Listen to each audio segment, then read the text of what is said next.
ঢাকার ধামরাইয়ে অনলাইন জুয়ার টাকার লোভে এসএসসি পরীক্ষার্থী নাহিদা আক্তারকে হত্যা করা হয়েছে। এ ঘটনায় একজনকে গ্রেপ্তার করেছে পুলিশ। ধামরাই পৌরসভার লাকুড়িয়াপাড়া এলাকায় ২৩ এপ্রিল বিকেলে নিজ বাসায় খুন হন নাহিদা আক্তার।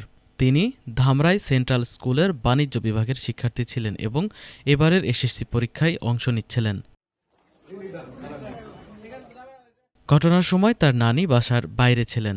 ফিরে এসে ঘরের দরজা খোলা দেখে ভেতরে ঢুকে নাহিদাকে রক্তাক্ত অবস্থায় পান তিনি। পরে তাকে হাসপাতালে নেওয়া হলে চিকিৎসক মৃত ঘোষণা করেন। পুলিশ জানায়, প্রতিবেশী শামীম ওরফে স্বপন, যিনি একই বাড়ির ভাড়াটিয়া, টাকা চাইতে এসে ব্যর্থ হয়ে নাহিদাকে কুপিয়ে ও পাথর দিয়ে আঘাত করে হত্যা করেন। এরপর তার স্বর্ণালংকার লুট করে পালিয়ে যান। ধামরাই থানার ওসি মোহাম্মদ নাজমুল হুদা খান জানান, গ্রেপ্তারকৃত ব্যক্তি অনলাইন জুয়ায় আসক্ত ছিলেন এবং ঋণের চাপে এই হত্যাকাণ্ড ঘটান। ঘটনায় জড়িতদের বিরুদ্ধে আইনানুগ ব্যবস্থা প্রক্রিয়াধীন বলেও জানান তিনি। আপনারা নিশ্চয়ই অবগত আছেন, গত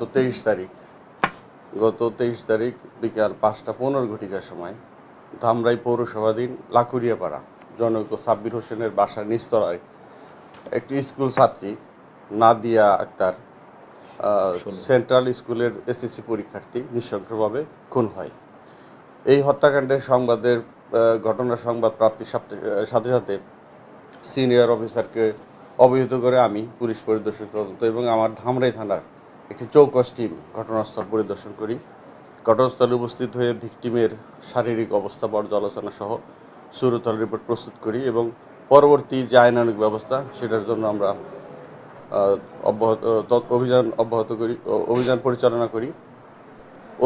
অভিযানের পরিচালনার প্রথমার্থে আমরা যেহেতু ভিকটিম একটা রুমের ভিতরে নৃশংসভাবে হত্যা হয়েছে, সেখানে সিসি ফুটেজ আমরা পর্যালোচনা করি ঘটনাস্থল সহ আশেপাশে, এবং মোবাইলের মাধ্যমে যে মোবাইলে কারোর সাথে কথোপকথন হয়েছে কিনা সেটা লেক্সেল সহ তথ্য প্রযুক্তিতে সর্বোচ্চ যে মাধ্যম, আমরা তথ্য প্রযুক্তির সহায়তা নেই। সেখানে খুব অল্প সময়ের মধ্যেই আমরা আমাদের টার্গেট মিলে ফেলি এবং টার্গেট হাতে আসার সাথে সাথে আমরা অভিযান পরিচালনা করি। আপনারা জানেন ইতিমধ্যে এই ঘটনার সাথে যিনি জড়িত আসামি শামীম ওরফে স্বপন, ওনার বাড়ি হচ্ছে আশুলিয়া। ভিকটিম যে রুমে থাকতো তার পাশেই ডান পাশের রুমে থাকতো। সে ঘটনার দিন বিকাল ৫টা ১৫ সময় ভিকটিমের বাসায় তার নানুর অনুপস্থিতিতে সে কৌশলে পেঁয়াজ এবং রসুন, এরকম ডিম ভাজার কথা বলে পেঁয়াজ রসুন প্রয়োজন, সেই কথা বলে ভিতরে প্রবেশ করে যথারীতি তার যে প্রয়োজন ছিল সেটা বলছে যে আমার কিছু টাকার দরকার, টাকা লাগবে।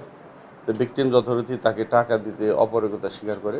তখন সে প্রথমে কৌশলে ভিকটিমের ওড়না দিয়ে তাকে গলা পেঁচিয়ে ধাক্কা দিয়ে ফ্লোরে ফেলে দেওয়ার পরে এক পর্যায়ে ভিকটিমকে হত্যা করার জন্য তার হেফাজতে থাকা যে ধারালো চাকু বলে, কাটার দিয়ে গলার চারপাশে প্রথম থেকে শুরু করে চারপাশে সে কেটে ফেলে।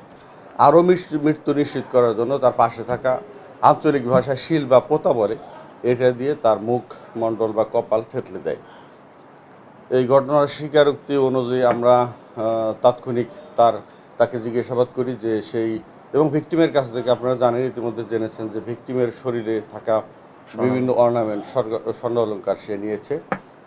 সেটা তাকে জিজ্ঞাসাবাদ করে তার হেফাজত থেকে আমরা ইতিমধ্যে সেই কানের দুল ভিকটিমের এবং ভিকটিমের নানি যিনি শনাক্ত করেছেন কানের দুল উদ্ধার করতে সক্ষম হয়েছি এবং হত্যাকাণ্ডে ব্যবহৃত যে শিল এবং পোতা এটাও আমরা উদ্ধার করতে পেরেছি।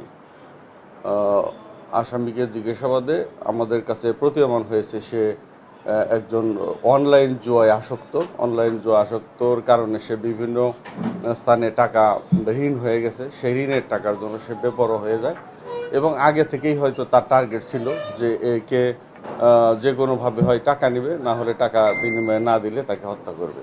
যথারীতি তার হত্যার যে টার্গেট অনুযায়ী সে হত্যাকাণ্ড সংগঠিত করে এবং শেষে তার শরীর থেকে সেই গহনা চুরি করে নিয়ে যায়, বলে।